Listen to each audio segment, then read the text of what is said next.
When I say the word designer, what do you conjure up in your mind? You might think of art, fashion, buildings, graphics. Now these are all pretty cool things. These are all very, very arty and very fun things, and so designer kind of gets that cool rep. But anyone can be a designer.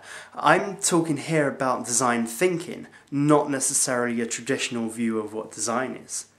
Now, to be a design thinker, it's really a special type of problem solving. It's about identifying with the needs, the motivations, the frustrations of people. So it's looking at really what solutions are going to give them a better emotional experience. Now, I'll give you a couple of examples. I was once actually really impressed when I saw a power cord, which doesn't sound all that impressive, but it was an Apple laptop.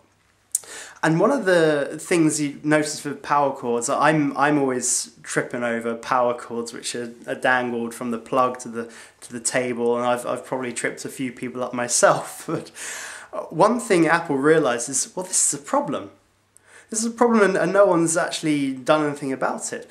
And what they did was they created this power cord with magnetic clips. So as soon as anyone knocked into the cable, it would just pull apart, instead of wiping the whole desk and throwing the computer and smashing it down on the ground. And this is just a very smart design thinking solution. It's asking, well, what's the problem? Let's be observant and aware of what's going on with our products, and now let's actually try to fix that and make it a better experience for people. Another thing I saw fairly recently, it was as a new invention for motorcyclists. Now, motorcyclists have to go everywhere in a big chunky helmet. And so the guys behind this invention asked themselves, well, what if motorcyclists didn't have to wear a helmet? How could actually we make sure that's a better riding experience and still give that protection? So what they came up with was this collar, which actually inflates on impact or just before impact, and it then comes up and encompasses the rider's head, so that they've got full, even greater safety than before, but in the meantime they don't have to wear the helmet.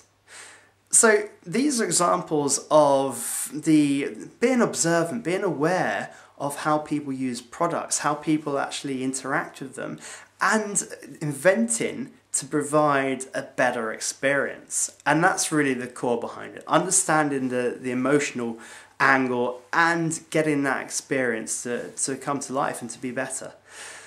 But design thinking is brilliant when you want to actually get over the traps of our thinking.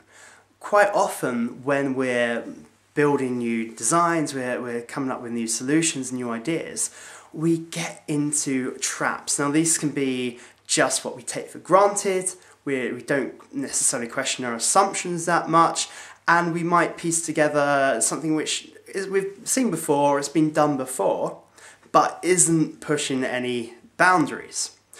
Design thinking actually allows us to get into that mindset to think, well, is there a better way of doing this? Rather than just taking this idea and now working with it to create something new, can we change this idea so it better suits the need of our target?